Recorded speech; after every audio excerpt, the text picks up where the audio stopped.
പഹൽഗാം ഭീകരാക്രമണത്തിന്റെ പശ്ചാത്തലത്തിൽ ഡൽഹിയിൽ നിർണായക കൂടിക്കാഴ്ച നടത്തി കേന്ദ്ര പ്രതിരോധ മന്ത്രി രാജ്നാഥ് സിംഗ്. സംയുക്ത സൈനിക മേധാവി അനിൽ ചൗഹാനുമായി നടന്ന കൂടിക്കാഴ്ചയിൽ തുടർ നടപടികൾ ചർച്ചയായി എന്നാണ് വിവരം. അതുപോലെ ഇന്ത്യയിലുള്ള പാകിസ്ഥാൻ പൗരന്മാരുടെ വിസ കാലാവധി ഇന്ന് അവസാനിക്കാൻ പോവുകയാണ്. അതുപോലെ പഹൽഗാമിൽ പരിശോധന ശക്തമാക്കുന്നുണ്ട് സൈന്യം. ഭീകരരുടെ താവളങ്ങൾ കേന്ദ്രീകരിച്ചുകൊണ്ടുള്ള പരിശോധന അടക്കം നടക്കുന്നു. വിശദമായ വിവരങ്ങൾ പ്രേക്ഷകരിലേക്ക് പങ്കുവെക്കേണ്ടതുണ്ട്. ആദ്യം വിനീത ബിജിയിലേക്കാണ്. വിനീത, അല്പസമയം മുമ്പാണ് കേന്ദ്ര പ്രതിരോധ മന്ത്രിയും സംയുക്ത സൈനിക മേധാവിയുമായുള്ള കൂടിക്കാഴ്ച നടന്നത്. അതിർത്തിയിലെ സാഹചര്യം, തുടർന്ന് ഏതു തരത്തിലുള്ള നടപടികൾ സ്വീകരിക്കണം, പാക് പ്രകോപനം ഇപ്പോഴും തുടരുന്ന സാഹചര്യത്തിൽ ഏത് നിലപാട് സ്വീകരിക്കണം എന്നത് സംബന്ധിച്ചൊക്കെ ചർച്ചയായിട്ടുണ്ട് എന്ന് മനസ്സിലാക്കുന്നു. അതിൻ്റെ വിവരങ്ങൾ ഈ ഘട്ടത്തിൽ പുറത്തു വരുന്നുണ്ടോ വിനീത ബിജി?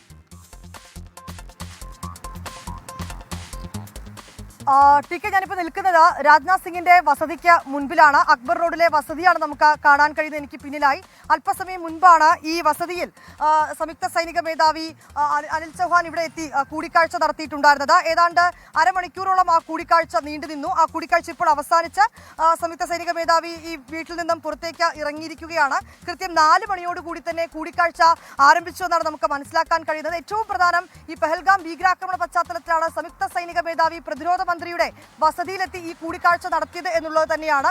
ഇതുവരെ സൈന്യം സ്വീകരിച്ച നടപടിക്രമങ്ങൾ, ഒപ്പം തന്നെ സുരക്ഷാ ക്രമീകരണങ്ങൾ, നേരത്തെ ടി കെ സൂചിപ്പിച്ചതുപോലെ പാക് അതിർത്തി മേഖലയിലടക്കം പാകിസ്ഥാൻ ഇപ്പോഴും ഒരു പ്രകോപനം തുടരുന്നുണ്ട്.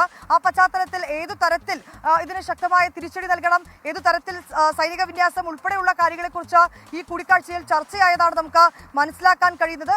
ഒപ്പം ഇതിനോടകം തന്നെ കരസേനയും വ്യോമസേനയും നാവികസേനയും ഒക്കെ ഏതൊക്കെ തരത്തിൽ സജ്ജമായിരിക്കണം ഉൾപ്പെടെയുള്ള കാര്യങ്ങൾ നേരത്തെ പ്രതിരോധ മന്ത്രാലയം തന്നെ അത് സംബന്ധിച്ചുകൊണ്ടുള്ള നിർദ്ദേശങ്ങൾ നൽകിയിട്ടുണ്ടായിരുന്നു.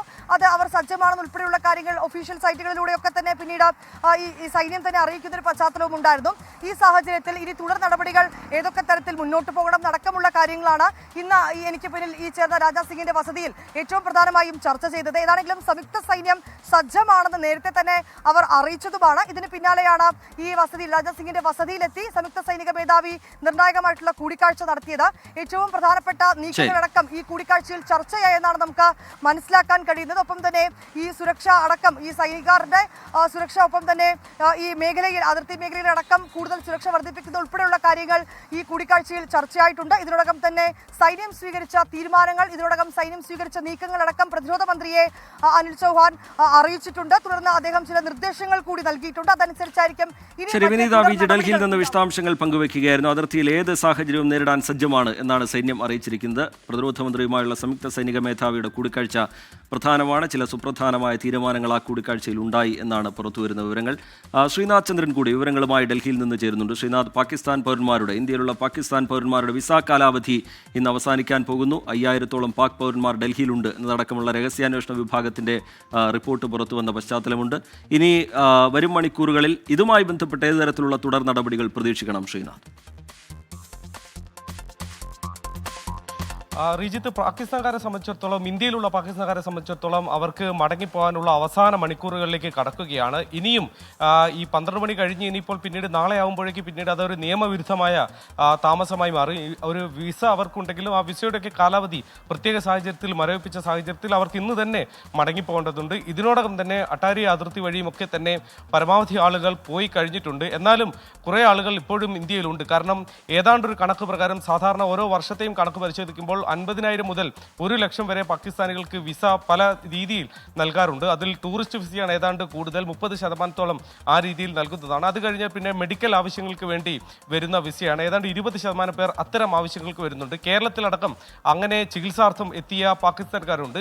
ഏതാണ്ട് 102 പേർ ആകെ കേരളത്തിൽ ഉണ്ട് എന്നതാണ് കണക്ക്. അങ്ങനെ ഇവർക്കൊക്കെ മടങ്ങിപ്പോകാനുള്ള അവസാന സമയമാണ്. ഇപ്പോൾ ഡൽഹിയിൽ നിന്നുള്ള കണക്ക് കൂടി വന്നിട്ടുണ്ട്. ഏതാണ്ട് 5000 പാകിസ്ഥാനികളെങ്കിലും ഇവിടെയുണ്ട്. ഈ കണക്ക് ഏതാണ്ട് കൃത്യമായ അന്തിമമായ കണക്കല്ല, എന്നാൽ പോലും രഹസ്യാന്വേഷണ വിഭാഗത്തിന്റെ പട്ടികയാണ്. 3000 പേരുടെയും 2000 പേരുടെയും 2 പട്ടികകൾ ഇപ്പോൾ തയ്യാറാക്കി എന്നതാണ് മനസ്സിലാക്കുന്നത്. ഏതായാലും ഇവർക്കൊക്കെ മടങ്ങിപ്പോൾ അവസാന സമയം. ഈ സമയം കഴിഞ്ഞാൽ പിന്നീട് നിയമ നടപടി ഇന്ത്യയിൽ നേരിടേണ്ടി വരും. റിജിത്ത്.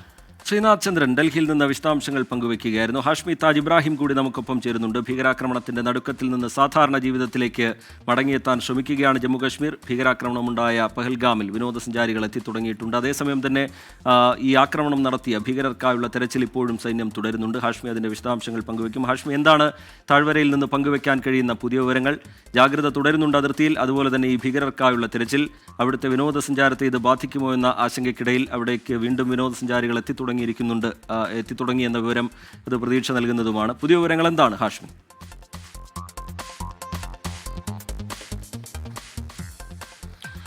റീത്ത്, ഇന്നാണ് ഒഫീഷ്യലി ഫോർമലി NIA ആഭ്യന്തര മന്ത്രാലയ നിർദ്ദേശപ്രകാരം ജമ്മു കാശ്മീർ പോലീസ് അന്വേഷണം ഏറ്റെടുത്ത് ഒരു ഫ്രഷ് FIR ഇതിനോടകം ഫയൽ ചെയ്തിരിക്കുന്നു.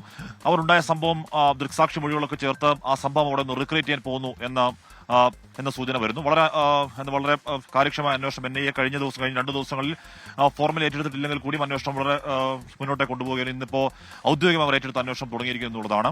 എന്തായാലും ഈ തീവ്രവാദികൾ വന്ന വഴി ഇത് കൊക്കർനാഗ് വനമേഖലയിൽ കൂടി 11-12 മണിക്കൂർ വനമേഖലയിൽ കൂടി വലിയ ബുദ്ധിമുട്ടേറെ ടെറൈനിൽ കൂടിയാണ് അവർ എത്തിയത് എന്ന ചില സൂചനകൾ ഇപ്പോൾ പുറത്തേക്ക് വരുന്നുണ്ട്.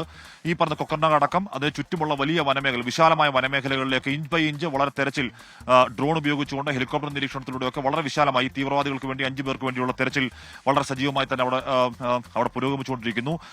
അധികം വൈകാതെ തന്നെ തീവ്രവാദികളെ കുറിച്ചുള്ള ചില നിർണായക വിവരങ്ങൾ നമുക്ക് കിട്ടും എന്നാണ് പ്രതീക്ഷ അറിയിച്ചത്. കാര്യം അവർ ആ മേഖല വിട്ടു പോയിട്ടില്ല എന്നാണ് ഇപ്പോഴും സേനാ വൃത്തങ്ങൾ നൽകുന്ന സൂചന. അവർ രക്ഷപ്പെട്ട് ഒരു സാധ്യതയുമില്ല. അത് അവർക്ക് വേണ്ടിയുള്ള തെരച്ചിൽ വളരെ സജീവമായി തന്നെ തുടരുന്നു. വനമേഖലകളിൽ കൂടുതൽ പ്രവർത്തിച്ച് പരിചയമുള്ളവരായതുകൊണ്ട് തന്നെ വനമേഖലകളിൽ ഒളിച്ചിരിക്കാനുള്ള സാധ്യത വളരെ എക്സ്പെർട്ടായി ഒളിച്ചിരിക്കാനുള്ള സാധ്യത കൂടി കണക്കിലെടുത്തുകൊണ്ട് വളരെ വിശാലമായ തെരച്ചിൽ അവിടെ പുരോഗമിച്ചുകൊണ്ടിരിക്കുകയാണ്. നേരത്തെ ടിക്കറി ചോദിച്ചു വിനോദസഞ്ചാര മേഖലയുടെ കാര്യം.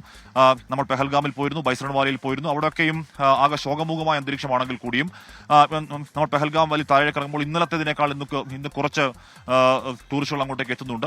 ഇന്ന് വളരെ കുറച്ച് മാത്രമാണ് എത്തുന്നത്. നേരത്തെ ആയിരക്കണക്കിന് 2000-3000 പേർ ഒരു ദിവസമാണ് വരുന്നതെങ്കിൽ ഇതിപ്പോൾ ഒരു 100-ൽ താഴെ ടൂറിസ്റ്റുകൾ, മലയാളികളടക്കം ഇത് അങ്ങോട്ടേക്ക് എത്തുന്നുണ്ട്. ഒരു കണക്ക് പുറത്തു വരുന്നത് ഈ സംഭവത്തിന് ശേഷം 13 ലക്ഷം ബുക്കിംഗുകൾ ക്യാൻസൽ ആക്കപ്പെട്ടു. നോക്കൂ എത്രത്തോളം വലിയ ഗ്രാവിറ്റിയിലാണ് ടൂറിസ്റ്റുകൾ കൈയൊഴിഞ്ഞു പോയത്. 13 ലക്ഷം ബുക്കിംഗുകൾ റദ്ദാക്കപ്പെട്ടു എന്നാണ് കണക്ക്. എന്തായാലും ഈ പഹൽഗാം തീവ്രവാദി ആക്രമണത്തിന്റെ വലിയ ഞെട്ടൽ അത്ര പെട്ടെന്ന് മാറുന്ന ഒന്നല്ല. 26 പേരുടെ കൂട്ടക്കുരുതിക്ക് സാക്ഷ്യം വഹിച്ച ഒരു താഴ്വരയാണ്. അതിന്റെ വലിയ പെയിൻ, അതിന്റെ വലിയ അഗ്നി അവിടെ നിലനിൽക്കുന്നുണ്ട്. എങ്കിൽ കൂടിയും പതിയെ ആണെങ്കിൽ കൂടിയും അത് സാധാരണ ജീവിതത്തിലേക്ക് പെട്ടെന്ന് മടങ്ങി വരുമെന്നും തങ്ങളുടെ ജീവസന്ധാരണ മാർഗം വീണ്ടും തുറന്നു കിട്ടുമെന്ന പ്രതീക്ഷയിലാണ് പഹൽഗാം ശ്രീനഗറിലെ പ്രദേശവാസികൾ. റജിത്.